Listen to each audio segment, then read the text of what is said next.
এই ভিডিঅ'টোত আমি দশম শ্ৰেণীৰ অনুশীলনী 3.3 2 নম্বৰ কুৱেশ্যনৰ পৰা আলোচনা কৰিবলৈ লৈছোঁ। 2 নম্বৰ কুৱেশ্যনটোত দিছে 2x + 3y = 11 আৰু 2x - 4y = -24 ক সমাধান কৰা। ইয়াৰ পৰা m ৰ মান নিৰ্ণয় কৰা যাতে y = mx + 3। এতিয়া আমি ইয়াক প্ৰতিস্থাপন পদ্ধতিৰে সমাধান কৰিব লাগিব। 1 নম্বৰ কুৱেশ্যনখিনি আমি প্ৰতিস্থাপন পদ্ধতিৰে সমাধান কৰিছিলোঁ। এটো ঠিক একেদৰে কৰিব লাগিব। ইয়াত আমি সমীকৰণ দুটা প্ৰথমতে লিখি ল'ব লাগিব। 2x + 3y = 11 এটো এটা হৈছে প্ৰথম সমীকৰণটো। 2 নম্বৰ সমীকৰণটো দিয়া আছে 2x - 4y - 24।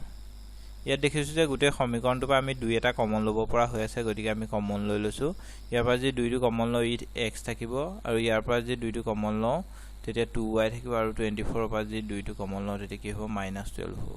ইয়াক আমি সমীকৰণ নম্বৰ 2 বুলি ক'ব পাৰোঁ। এতিয়া আমি যিকোনো এটা সমীকৰণৰ পৰা x বা y এটা উলিয়াব লাগিব। প্ৰথমতে আমি সমীকৰণ 2টোকে লৈছোঁ। ইয়াত লিখিব লাগিব সমীকৰণ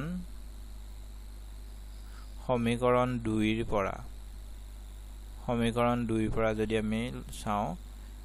x = আমি কি লিখিম -12। এই যিটো -2y আছে তাক যদি আমি ইফালে পঠাই দিওঁ ই কি হ'বগে +2y হ'বগে আৰু ই হ'ব সমীকৰণ নম্বৰ 3। সমীকৰণ 2টোত আছিলে x - 2y = -12 আছিলে। আমি x টোক ৰাখিলো, এই -2y টো সমান চিহ্ন ইপাৰলৈ পঠিয়াই দিলো, তেতিয়া কি হৈ গ'ল +2y হৈ গ'ল। এতিয়া যিটো আমি x ৰ মান এটা পাইছো, এই x ৰ মানটো আমি সমীকৰণ 1ত বহাই দিম। ইয়াত লিখিম আমি x ৰ মান সমীকৰণ 1ত বহুৱাই 1ত যদি আমি বহাই দিওঁ তেতিয়া কি পাম আমি সমীকৰণ 1টো আছিলে 2x, x ৰ জায়গাত আমি কি বহাই দিছো 12 + 2y বহাই দিছো, +3y টো আছে ইকুৱেল কি আছে 11 আছে। এতিয়া আমি কি কৰিব লাগিব, এই 2টোৱে দুইটাকে পূৰণ কৰিব লাগিব। 2 যদি -12 কৰো -24 হ'ব আৰু +2y কৰিব হলে কি হ'বগে 4y হ'ব, +3y টো আছে ইকুৱেল কি আহিব 11 আহিব। এতিয়া আমি 4y আৰু 3y যদি একেলগ কৰো তেতিয়া কি পাম 7y পাম। 4y আৰু 3y একেলগ কৰিলে 7y পাম আৰু এই -24 টো যদি 11 ৰ ওচৰলৈ পঠাই দিওঁ তেতিয়া কি হ'ব +24 হ'ব। এতিয়া আমি কাষতে কৰি দিছো। কাষতে যদি কৰো আমি কি পাম, এই 7y ইকুৱেল কি পাম, এটা যদি প্লাস কৰো 35 পাম আৰু y টো যদি ৰাখো 7 এ যদি 35 ক যদি গৈ হৰণ কৰো তেতিয়া কি পাম 5 পাম। 7 × 5 = 35। এটা আমি y মানটো পাই গলো। এবাৰ আমি লিখিম যে y ৰ মান সমীকৰণ এবাৰ আমি 3ত বহাব লাগিব। সমীকৰণ 3ত যেহেতু x টো উলিয়াবলৈ সহজ হ'ব, গতিকে আমি সমীকৰণৰ মানটো যদি আমি সমীকৰণ 2ৰ পৰা লওঁ তাক 1ত বহাবগৈলগীয়া হয় আৰু তাৰ পৰা যিটো x আৰু y মান পাম তাক 3ত বহাবলগীয়া হয়। সমীকৰণ 3ত বহুৱাই সমীকৰণ 3ত যদি বহাই দিওঁ, সমীকৰণ 3টো আছিলে কি x = -12 + 2y আছিলে। এবাৰ আমি y নিলিখো, y জায়গাত আমি মানটো বহাই দিম। y মানটো যেহেতু 5 পাইছো, গতিকে আমি -12 + 2 × 5 = 10 আহিব আৰু এই x ৰ মানটো আমি পালোগে -2। -12 + 10 = কি পাম -2 পাম। এতিয়া আমাক এটা সমীকৰণ দিয়া আছে m ৰ মান উলিয়াবৰ কাৰণে y = mx + 3। ইয়াত আমি যেহেতু y = mx + 3 দিয়া আছে, ইয়াত আমি x আৰু y মানকেইটা বহাই দিম। y মানটো যেহেতু আমি 5 পাইছো, 5 বহাই দিছো আৰু x ৰ মানটো কি পাইছো -2 পাইছো আৰু +3। এতিয়া আমি এই 5 ৰ ওচৰলৈ এই +3 টো যদি লৈ আহো, সি এফালে আহিলে -3 হ'ব আৰু এফালে -2m হ'ব। এতিয়া আমি কি কৰিম, -5 ৰ পৰা -3 গলে 2 থাকিব আৰু এফালে -2m হ'ব। কাষত যদি আমি কৰো, আমি এই m টোৰ লগত -2 টো পূৰণ হৈ আছে আৰু ই এফালে আহিলে কি কৰিব, সি 2 গাহি হৰণ কৰিব। 2 / -2 = কি আহিব 1 আহিব। 2 2 কটা যাব গতিকে m ইকুৱেল আমি কি পালো -1 পালো এটাকে লিখিম নিৰ্ণেয় m ইকুৱেল -1 m ৰ মানটো পালোগে আমি -1 এবাৰ আমি 3 নম্বৰ প্ৰশ্নটো কৰিবলৈ লৈছো 3 নম্বৰ প্ৰশ্নটোত দিছে তলৰ সমস্যাবোৰৰ ক্ষেত্ৰত ৰৈখিক সমীকৰণৰ জোৰ গঠন কৰা আৰু প্ৰতিস্থাপন পদ্ধতিৰে সিহঁতৰ সমাধান উলিওৱা 3-1টোত দিছে দুটা সংখ্যাৰ পাৰ্থক্য 26 এটা সংখ্যা আনটো সংখ্যাৰ 3 গুণ হলে সংখ্যা দুটা উলিওৱা ইয়াত আমি প্ৰথমতে ধৰি লব লাগিব ধৰা হল এটা সংখ্যা সমান x এটাকে আনটো সংখ্যা সমান y এতিয়া এই সংখ্যা দুটাৰ পাৰ্থক্য মানে বিয়োগফল আমি প্ৰশ্নমতে বুলি লিখিব লাগিব according to question x minus y equal 26 লিখিলো সংখ্যা দুটাৰ পাৰ্থক্য মানে হৈছে বিয়োগফল x আৰু y বিয়োগফল হৈছে 26 2 নম্বৰ শৰ্তটো কৈছে এটা সংখ্যা আনটো সংখ্যাৰ 3 গুণ এটা সংখ্যা মানে x টো আনটো সংখ্যাৰ 3 গুণ বুলি কৈছে মানে x টো ডাঙৰ গতিকে y টো সৰু আমি যদি এটা সংখ্যা আনটো সংখ্যাৰ 3 গুণ x টো 3 গুণ কাৰ 3 গুণ y 3 গুণ গতিকে আমি x টো ডাঙৰ আমি সমান লিখিবলৈ হলে কি কৰিব লাগিব y টো ফালে আমি কি কৰিব লাগিব গুণটো কৰিব লাগিব ইয়াত আমি ব্ৰেকেটত লিখিব পাৰো x greater than y x টো হৈছে ডাঙৰ গতিকে y টো সৰু x টো 3 গুণ হয় y টো 3 গুণ সৰু গতিকে সমান কৰিবৰ কাৰণে y ফালে 3 গুণ কৰিব লাগিব আৰু ইয়াক আমি সমীকৰণ নম্বৰ 2 বুলি দিব পাৰিম এতিয়া আমি প্ৰতিস্থাপন পদ্ধতিয়ে কৰিবলৈ কৈছে গতিকে আমি x ৰ মানটো পাই গৈছো 3y ইয়াত লিখিম আমি x ৰ মান সমীকৰণ 1ত বহুৱাই সমীকৰণ 1ত বহুৱাই 1ত আমি যদি বহাই দিও তেতিয়া কি পাম x minus y equal 26 আছিলে ইয়াত আমি x ৰ মানটো বহাই দিছো 3y minus y equal 26 এটা 3y পা যে y যায় তেতিয়া কি থাকিব 2y থাকিব 2y equal 26 হ'ব আৰু y equal কি হ'বগে 26/2 মানে কি হ'ব 13 আহিব এতিয়া এই y মানটো আমি সমীকৰণ 2 ত বহাই দিম y ৰ মান সমীকৰণ 2 ত বহুৱাই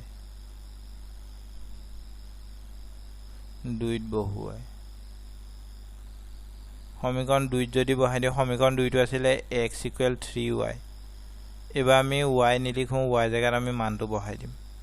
y মানটো 13 আছিল গতিকে x ৰ মানটো আমি কি পালো 39 পালো এটাকে সংখ্যা দুটা উলিয়াই দিবলৈ কৈছে আমি লিখি দিম এটাকে এটা সংখ্যা সমান x ৰ মানটো বহাম x ৰ মানটো কি পাইছো 39 পাইছো x এটা সংখ্যা 39 আৰু আনটো সংখ্যা সমান 13 হ'ব এনে ধৰণে কৰা হয় এবাৰ 2 নম্বৰ প্ৰশ্নটো কৰিবলৈ লৈছো দুটা সম্পূৰক কোণৰ ডাঙৰটো সৰুটোতকৈ 18 ডিগ্ৰী বেছি কোণ দুটা নিৰ্ণয় কৰা আমি প্ৰথমতে ধৰি ল'ব লাগিব দুটা কোণ বুলি কৈছে ইয়াত এটা ডাঙৰ কোণ আৰু এটা সৰু কোণ বুলি কৈছে প্ৰথমতে আমি ধৰি লৈছো ধৰা হল সৰু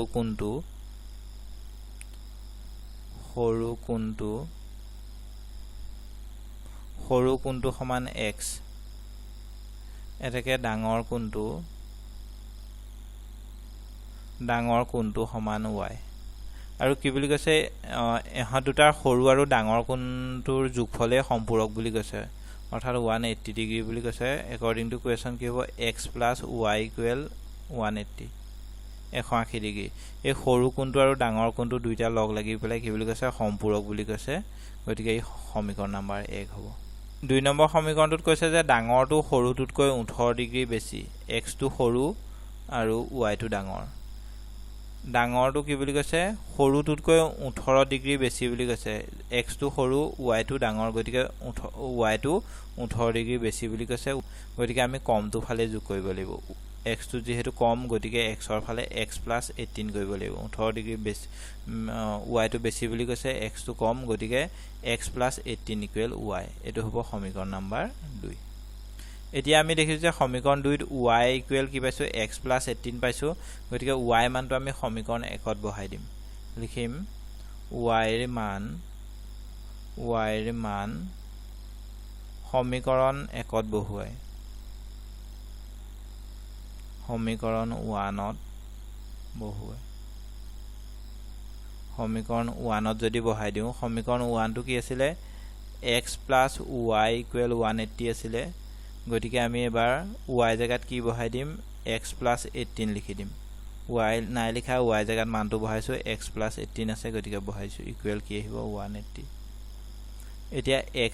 এ কি হ'ব 2x হ'ব আৰু এফালে 180 ডিগ্ৰী -18 হ'ব -18 যদি হয় 2x এফালে যদি বিয়োগ হয় 10 ৰ পৰা 8 গলে 2 থাকিব আৰু এফালে হৈ গল 7 7 ৰ পৰা 1 গলে 6 থাকিব 162 ডিগ্ৰী হ'ব এতিয়া আমি x টো যদি ৰাখো তেতিয়া কি হ'ব 162/2 আহিব এতিয়া আমি হৰণ কৰিলে x ৰ মানটো পাম 81 এই x ৰ মানটো এতিয়া আমি সমীকৰণ 2 ত বহাই দিম x ৰ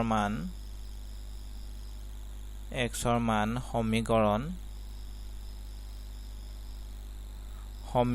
2 ত বহুৱাই সমীকৰণ 2 ত যদি বহাই দিও সমীকৰণ 2 টো আছিল কি y = x + 18 এনে ধৰণৰ লিখিব পাৰি সোঁপক্ষটো বাওঁপক্ষ কৰি লিখিছো ভুল নহয় y = আমি x ৰ মানটো বহাই দিম 81 + 18 যদি আমি যোগ কৰো তেতিয়া কিবা 8 * 9 8 * 9 99 পালো এটাকে লিখিম আমি সৰু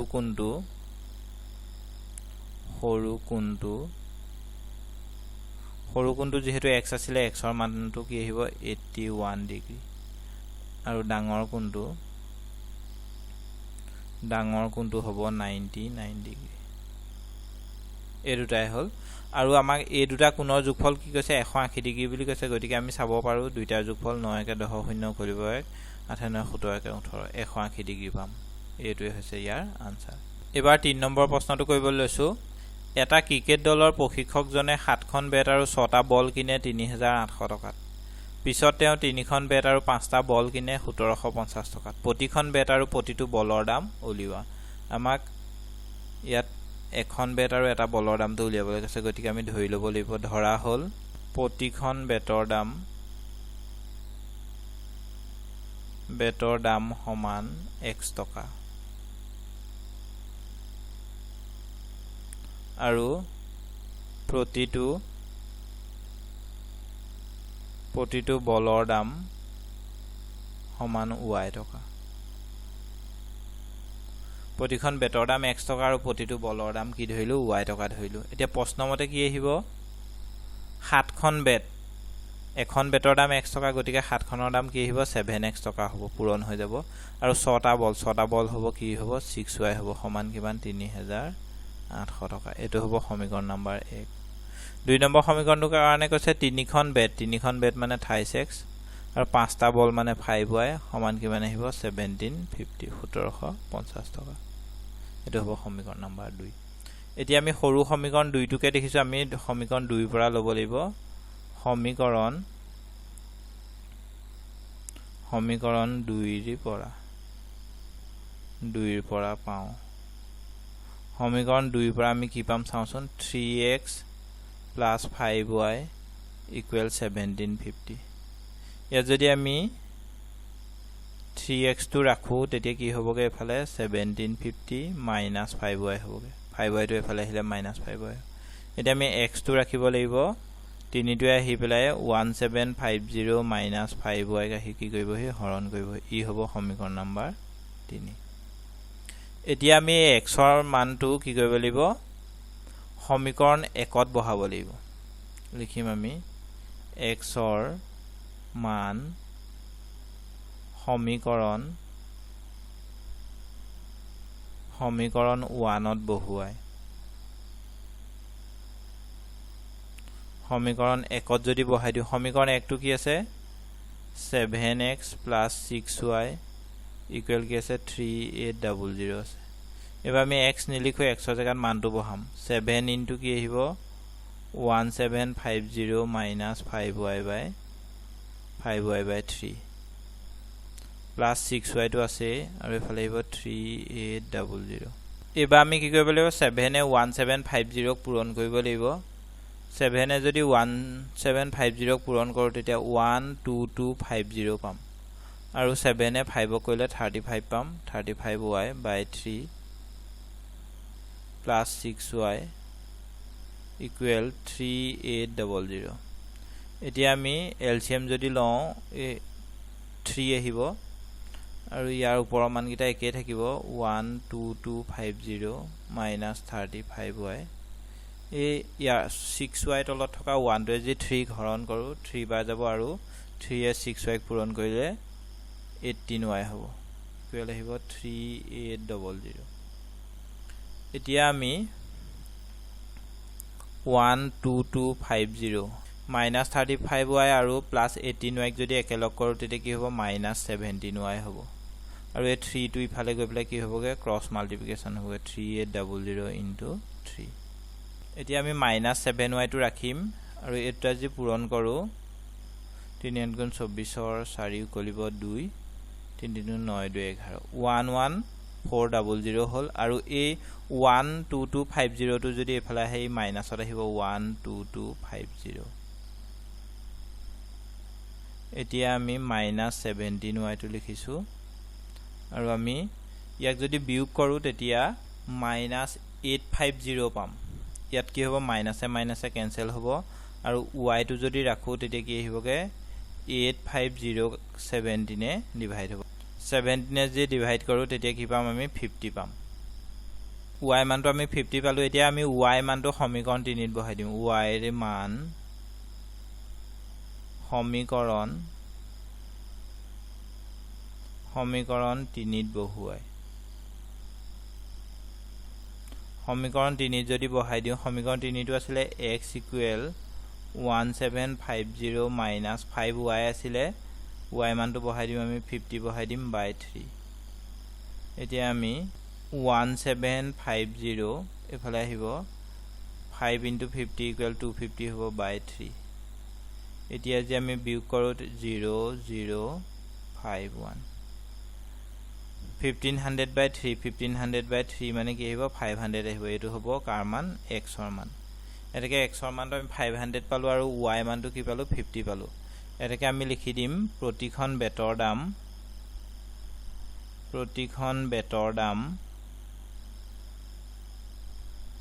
দামটো যেহেতু x ধৰিছিলো গতিকে x ৰ মানটো আহিব 500 টকা আহিব প্ৰতিখন বেটৰ দাম মানে এখন বেটৰ দাম কি পালো আমি 500 টকা পালো আৰু প্ৰতিটো বলৰ দাম কিমান পালো আমি 50 টকা পালো y ধৰা আছিল গতিকে 50 টকা হ'ব এটোৱে হৈছে ইয়াৰ আনসাৰ এবাৰ আমি 4 নম্বৰ প্ৰশ্নটো কৰিব লৈছো 4 নম্বৰ প্ৰশ্নটোত এখন চহৰৰ ট্যাক্সিৰ ভাড়া এটা নিৰ্দিষ্ট ভাড়াৰ লগত অতিক্ৰম কৰা দূৰত্ব ভাড়াটোত লগ লাগি থাকে 10 কিলোমিটাৰ দূৰত্বৰ বাবে দিবলগীয়া ভাড়া 105 টকা আৰু 13 কিলোমিটাৰ আছে এটো শুদ্ধ কৰি লবা এটো 15 কিলোমিটাৰ হ'ব 15 কিলোমিটাৰ ভ্ৰমণৰ বাবে দিবলগীয়া ভাড়া সমান 155 টকা নিৰ্দিষ্ট আৰু প্ৰতি কিলোমিটাৰ ভ্ৰমণ এটাৰ ভাড়া কিমান হ'ব 25 কিলোমিটাৰ দূৰত্বত ভ্ৰমণ কৰিবলগীয়া এজন মানুহে কিমান ভাড়া দিবলগীয়া হ'ব আমি প্ৰথমতে ধৰি লম ধৰা হল নিৰ্দিষ্ট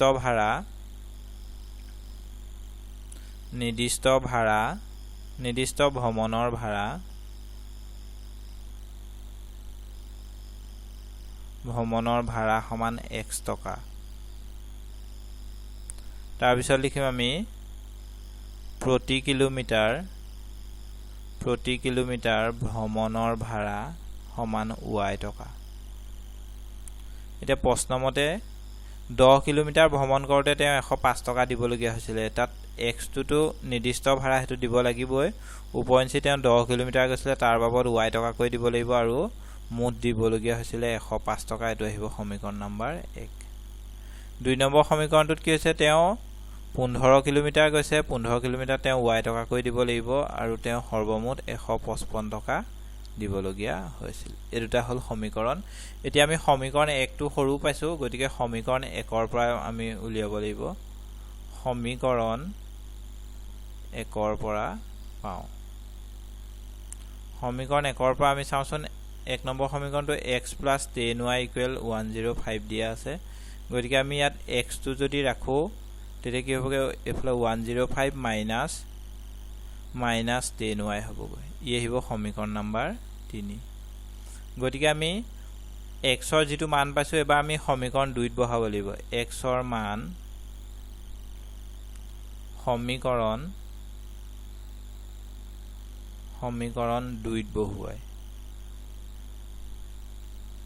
সমীকৰণ যদি 2 ত বহাই দিও তেতিয়া কি পাম x ৰ জায়গাত আমি ডাইৰেক্ট মান বহাই দিছো 105 মাইনাস 10y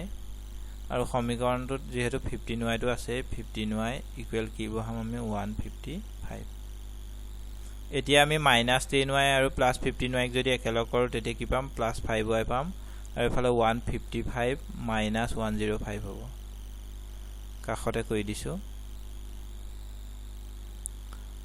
5y ইকুৱেল 50 হ'ব 155 পৰা যি 105 মাইনাস কৰো তেতিয়া 50 পাম y টো যদি ৰাখো তেতিয়া 5 টো আহি 50 ডিভাইড কৰিব 50 যদি 5 এ ডিভাইড কৰো তেতিয়া কি পাম 10 পাম এটো হৈছে y মান এতিয়া আমি y মানটো সমীকৰণ 3 ত বহাব লাগিব আমি লিখিম যে y মান সমীকৰণ 3 ত বহুৱাই সমীকৰণ 3 যদি বহাই দিও সমীকৰণ 3 টো আছে x = 105 মাইনাস 10y আছিল গতিকে আমি y মানটো কি বহাই দিম 10 বহাই দিম x = কি পাম 105 মাইনাস 100 হ'ব আৰু x = কি পালো আমি 5 পালো x = 5 এতিয়া আমি x আৰু y পাই গলো গতিকে আমি লিখিব লাগিব যে এটাকে লিখিব লাগিব নিৰ্দিষ্ট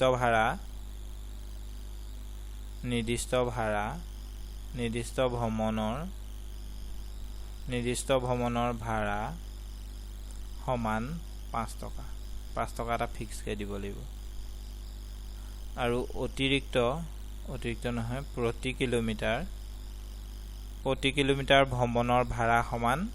y টকা y মানে কিমান হ'ব 10 টকা এতিয়া প্ৰশ্নটোত আকৌ কৈছিলে যে 25 কিলোমিটাৰ ভ্ৰমণৰ বাবে দিবলগীয়া ভাড়া কিমান হ'ব এটাকে লিখিম আমি 25 কিলোমিটাৰ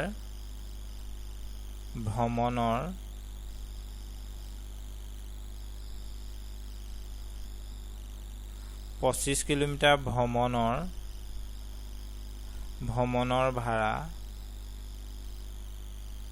ভাড়া হ'ব 25 কিলোমিটাৰ যদি ভ্ৰমণ কৰে তেতিয়া x টো দিবই লাগিব আৰু যি 25 কিলোমিটাৰ যায় হে 25 কিলোমিটাৰটোৰ বাবে y টকা কৈ দিব লাগিব x ৰ মানটো যেহেতু আমি 5 পাইছো আৰু y মানটো কিমান পাইছো 10 পাইছো গতিকে বহাই দিলো 5 + 250 25 * 10 = 250 তেতিয়া হ'ব 255 25 কিলোমিটাৰ অতিক্ৰম কৰিলে দিবলগীয়া ভাড়া হ'ব 255 টকা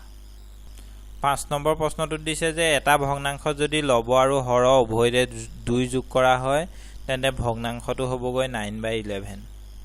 তাৰ পিছত দিছে যদি লব আৰু হৰ উভয়ৰে 3 যোগ কৰা হয় তেন্তে ভগ্নাংশটো হয়গৈ 5/6 ভগ্নাংশটো উলিওৱা আমি লিখিব লাগিব ধৰা হল লব সমান x আৰু হৰ সমান y এটাকে কি আহিব ভগ্নাংশটো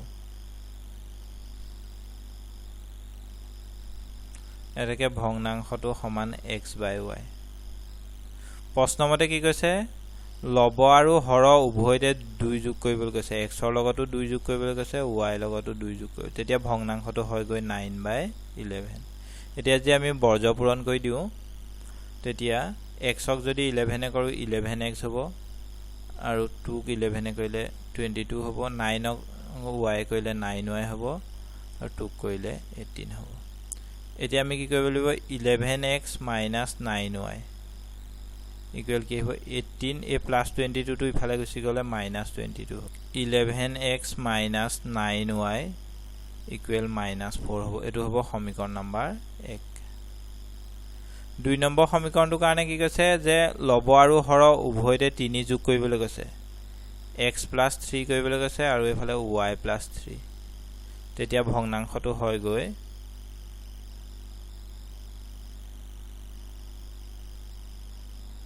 পিছৰ সমীকৰণটোৰ কাৰণে কৈছে যে লব আৰু হৰ উভয়তে 3 যোগ কৰিবলৈ কৈছে x + 3 y + 3 তেতিয়া ভগ্নাংশটো হ'বগৈ 5/6 এতিয়া যদি আমি বৰ্জ পূৰণ কৰো তেতিয়া 6x + 18 আৰু এফালে 5y + 15 এতিয়া 6x - 5y 5y টো এফালে আহিলে -5y হ'ব আৰু এফালে 15 18 টো ইফালে গলে -18 হ'ব এফালে হ'ব 6y - 5y -5y = -3 এটো হ'ব সমীকৰণ নম্বৰ 2 এতিয়া আমি সমীকৰণ 2 টো সৰু দেখিছো গতিকে আমি লিখিম সমীকৰণ 2 ৰ পৰা আমি কি লিখিম 6x - 5y = -3 ইয়াত যদি আমি 6x টো ৰাখো তেতিয়া কি হ'ব -3 + 5y -5y টো ইফালে গৈ +5y হ'ল আৰু x টো যদি ৰাখো তেতিয়া কি হ'বগে -3 + 5y/6 এটো হ'বগে সমীকৰণ নম্বৰ 3 এতিয়া আমি এই x ৰ মানটো সমীকৰণ 1 ত বহুৱাই দিম লিখিম যে x ৰ মান সমীকৰণ 1 ত বহুৱাই সমীকৰণ 1 ত যদি বহাই দিও তেতিয়া কি আহিব 11x আছিল গতিকে x ৰ মানটো বহাই দিছো -3 + 5y/6 -9y = -4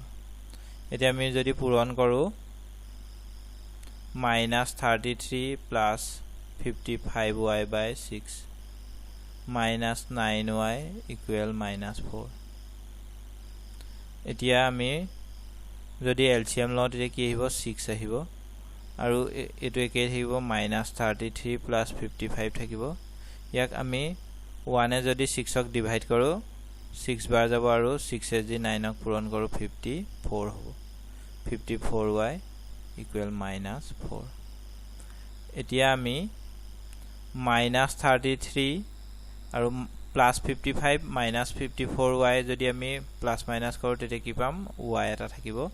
আৰু ইফালে 24 এ 6 এ যদি -4 ক ইনটু কৰে তেতিয়া কি পাম -24 পাম y = কি আহিব -24 + 33 আমি যদি একেলগ কৰো তেতিয়া কি পাম y = 9 পালো y মানটো আমি কি পালো 9 পালো এবাৰ আমি লিখিম যে y মান সমীকৰণ 3 ত বহুৱাই দিম সমীকৰণ 3 টো আছিল x = -3 + 5y আছিল y মানটো বহাই দিছো 9/6 -3 5 × 9 = 45 আহিলে /6 যদি আমি -3 + 45 কৰো ই 42 আহিব 42/6 = কি আহিব 7 আহিব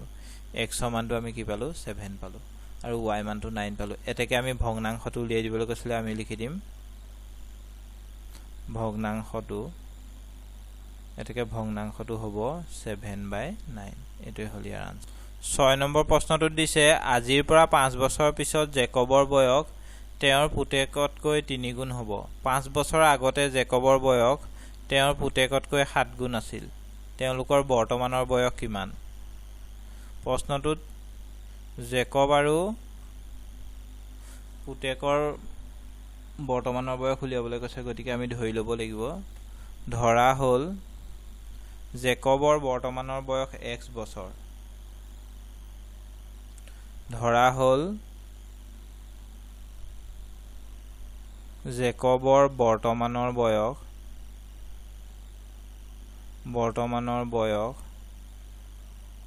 সমান x বছৰ পুতেকৰ বৰ্তমানৰ বয়স সমান y বছৰ 5 বছৰৰ পিছত আমি দুইটাৰে বয়সটো লিখি লওঁ 5 বছৰৰ পিছত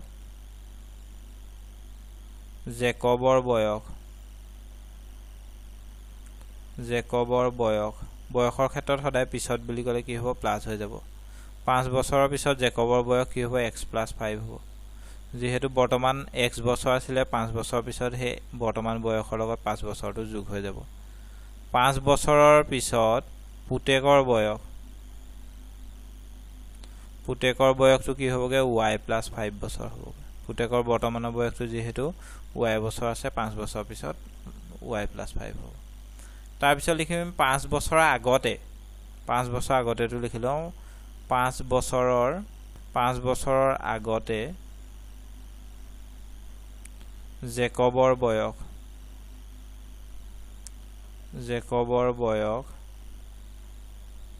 x - 5 হ'ব বয়সৰ ক্ষেত্ৰত আগত বুলি ক'লে কি হয় মাইনাস হৈ যায় এটাকে 5 বছৰৰ আগতে পুতেকৰটো উলিয়াব লাগিব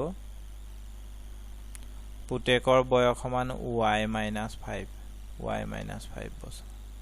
এতিয়া আমি প্ৰশ্নমতে কি কৈছে চাওঁচোন প্ৰশ্নমতে কৈছে যে আজিৰ পৰা 5 বছৰৰ পিছত জেকবৰ বয়স তেওঁ পুতেকতকৈ 3 গুণ হ'ব 3 গুণ বেছি হ'ব গতিকে আমি লিখিব লাগিব x + 5 x + 5 টো হৈছে 5 বছৰৰ পিছত জেকব মানে দেউতাকৰ আৰু পুতেকৰটো হ'ব 5 বছৰৰ পিছত কি হ'ব y + 5 হ'ব আৰু জেকবৰ বয়সটো কি কৈছে পুতেকতকৈ 3 গুণ বেছি হ'ব দেউতাকৰ বয়সটো বেছিয়ে গতিকে এই 3 গুণটো আমি পিতেকৰ ফালে কৰিব লাগিব যেহেতু পিতেকৰ বয়সটো কম গতিকে আমি সমান চিন দি লিখিছো কাৰণে কি কৰিব লাগিব পুতেকৰ ফালে 3 গুণটো কৰিব লাগিব এতিয়া আমি x + 5 = 3y কৰিলে 3y হ'ব 3 5 কৰিলে 15 হ'ব x - 3y = 15 - 5 x - 3y = 10 এটো হল সমীকৰণ নম্বৰ 1 2 নম্বৰ সমীকৰণটোৰ কাৰণে কি কৈছে 5 বছৰৰ আগতে জেকবৰ বয়স তেওঁৰ পুত্ৰতকৈ 7 গুণ আছিল 2 নম্বৰটোত কৈছে যে 5 বছৰৰ আগতে দেউতাকৰ বয়সটো হ'ব x - 5 আৰু পুতেকৰটো হ'ব y - 5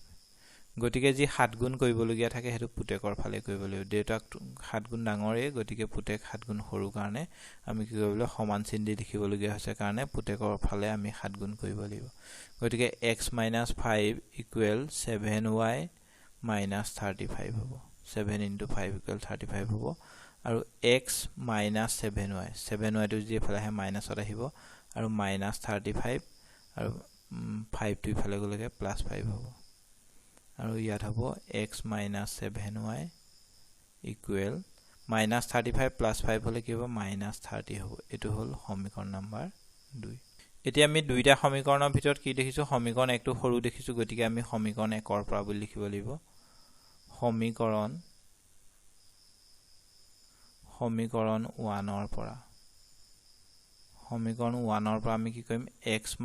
3y = 10 আছিলে গতিকে আমি x টো যদি ৰাখো 3y টো ইফালে গলেগে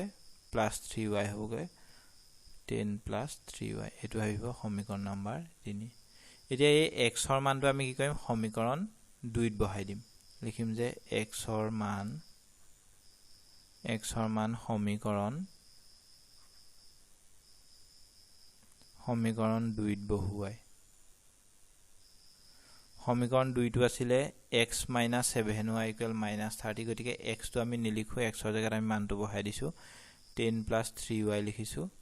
আৰু -7y টো আহিবই আৰু ইফালে আহিব -30 ইয়াত আমি +3y -7y যদি একেলগ কৰো তেতিয়া কি হ'ব -4y আহিব আৰু ইফালে -30 আছে এই +10 টো যদি ইফালে যায় -10 হ'বগে গতিকে আমি -4y আৰু -30 + 10 যদি একেলগ কৰো -40 হ'বগে মাইনাসে কেনসেল যাব y = কি হ'ব 10 হ'ব y মানটো আমি 10 পালো 4 যদি 40 হৰণ কৰো তেতিয়া 10 পাম এই y মানটো আমি কি কৰিম সমীকৰণ 3 ত বহাই দিম y ৰ মান সমীকৰণ 1 2 3 ত বহুৱাই সমীকৰণ 3 টো আছিলে x ইকুৱেল 10 প্লাছ 3y আছিলে y মানটো আমি 30 বহাই দিছোঁ y মানটো আমি 10 বহাই দিছোঁ গতিকে x প্লাছ 10 প্লাছ 30 হ'বগে গতিকে x ইকুৱেল 40 হ'ব x টো আছিলে কাৰ বয়স জেকবৰ বয়স এটাকে লিখিম আমি জেকবৰ বয়স বৰ্তমানৰ বয়স জেকবৰ বৰ্তমানৰ বয়স সমান 40 বছৰ আৰু পুতেকৰ বৰ্তমানৰ বয়স সমান 10 বছৰ 10 বছৰ এটোই হল ইয়াৰ আনসাৰ ধন্যবাদ আজিলৈ ইমানে